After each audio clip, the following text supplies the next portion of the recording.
Dalam sebuah ayat, Allah Subhanahu wa taala berfirman di surat An-Nisa ayat 19. A'udzu billahi minasyaitonir rajim. Bismillahirrahmanirrahim.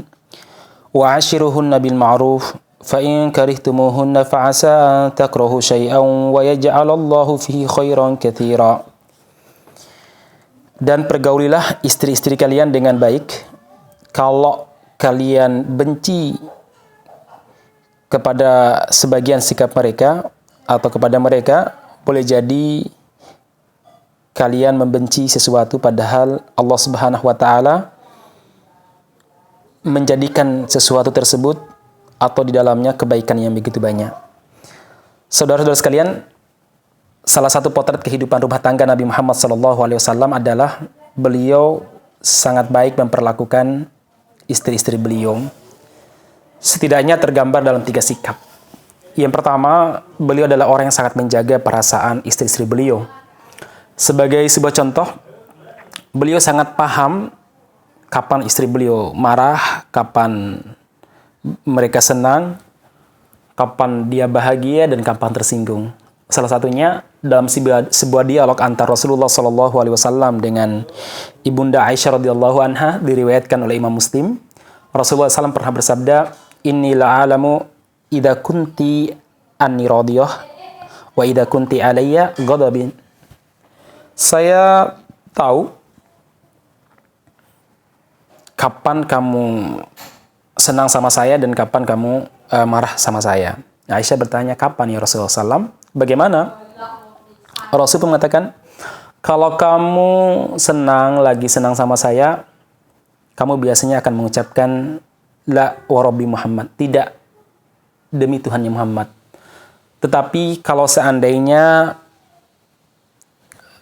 kamu marah sama saya, kamu akan mengatakan la wa rabbi Ibrahim, tidak demi Tuhannya Ibrahim. Jadi perbedaannya pada kalimat Tuhannya Muhammad ataupun Tuhannya Ibrahim. Robnya Muhammad dan Robnya Ibrahim. Aisyah pun tersenyum sambil mengatakan, ajal wallahi ya Rasulullah. Iya, demi Allah ya Rasulullah, begitulah yang terjadi. Nah, jamaah sekalian, pernah juga suatu waktu Ibunda Sofiyah, beliau ini pernah cekcok dengan salah seorang istri Nabi Muhammad SAW, yaitu Hafsah binti Umar bin Khattab radhiyallahu anhu. Jadi ya sekelas Nabi pun istrinya cekcok wajar. Itu sebuah sifat kemanusiaan. Kalau beliau itu pernah merasakan hal yang sama, itu sebuah anugerah bagi kita setelahnya, karena kita bisa mencontohi beliau ketika beliau menghadapi sebuah masalah. Kita juga bisa mencontohi beliau ketika kita menghadapi masalah yang mirip dengan masalah Nabi Muhammad SAW. Hafsah mengejek Sofiyah karena Sofiyah ini dari Yahudi, disebut dia adalah putrinya orang Yahudi. Akhirnya Sofiyah menangis. Kemudian Nabi Muhammad SAW menemuinya dan bertanya, kenapa wahai Sofiyah? Kemudian Sofiyah menceritakan apa yang beliau rasakan. Lalu Rasulullah SAW membesarkan hatinya Sofiyah sambil mengatakan, innaki libnatu nabiyyin. Sesungguhnya engkau wahai Sofiyah labnatu nabiyyin, kamu adalah putrinya seorang nabi. Wa inna ammaki lanabiyyun, dan pamanmu seorang nabi. Wa innaki latahta nabiyyun, dan kamu sekarang menjadi istrinya nabi. Fa fima tafkhuru alaik. Terus apa yang dibanggakan oleh oleh Hafsah terhadap kamu? Rasulullah membesarkan hatinya Sofiyah.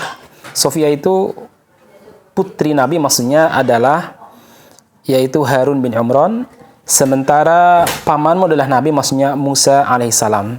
Sementara kamu adalah istri seorang Nabi, ya Rasulullah SAW.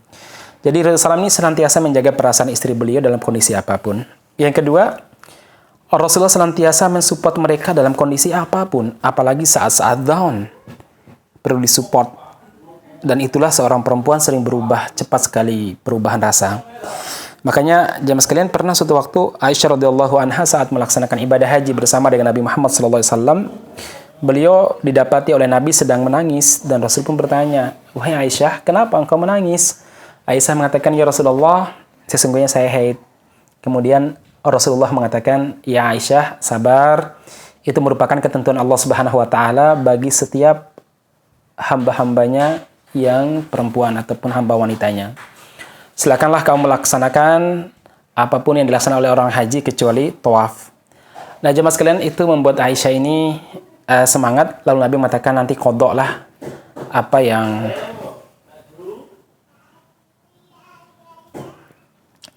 tertinggal dari kamu. Nah, jamaah sekalian yang mudah-mudahan dirahmati Subhanahu wa taala, ini yang kedua. Yang ketiga, Nabi Muhammad SAW senantiasa membersamai istri-istri beliau di saat mereka ini mengalami masa darurat atau masa yang sangat lemah. Seperti saat mereka sakit, beliau senantiasa bersamai dan tidak meninggalkan mereka. Bahkan Nabi Muhammad SAW tidak jarang mendoakan mereka sambil mengelus-ngelus kepala mereka. Sekarang betapa banyak seorang suami tidak pernah mendoakan istrinya secara langsung, artinya memegang kepalanya, memegang ubun-ubunnya dan mendoakan. Mungkin ada yang beralasan bahwa saya mendoakan tapi dari jarak jauh. Tapi Nabi Muhammad SAW mencontohkan doa untuk istri terkadang harus langsung, tidak perlu pakai jarak jauh segala.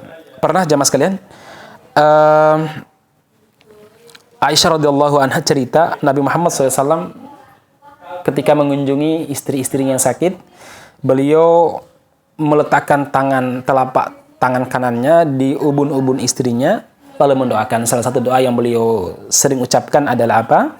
Allahumma rabban nas adhibil ba'sa washfihi anta syafi la shifaa illa shifa'uk shifaan la yughadiru saqama. Ya Allah, Tuhannya manusia, Robnya manusia, pengatur manusia, hilangkanlah penyakitnya, kemudian sembuhkanlah dia, sesungguhnya Engkau Maha Penyembuh. Sesungguhnya tidak ada kesembuhan kecuali kesembuhan-Mu, kesembuhan yang tidak menyisakan penyakit sedikit pun. Saudara sekalian yang mudah-mudahan dirahmati Allah Subhanahu wa taala, ini yang perlu dilakukan oleh seorang muslim dalam mencontohi Nabi Muhammad SAW untuk membangun keluarga yang sakinah, mawaddah, warahmah. Seorang suami perlu berlaku lembut kepada istrinya, kemudian membersamai mereka dalam kondisi apapun, serta mensupport mereka. Mudah-mudahan bisa memberikan pencerahan bagi kita semuanya. Mari kita berupaya untuk meneladani beliau dalam masalah ini. Assalamualaikum warahmatullahi wabarakatuh.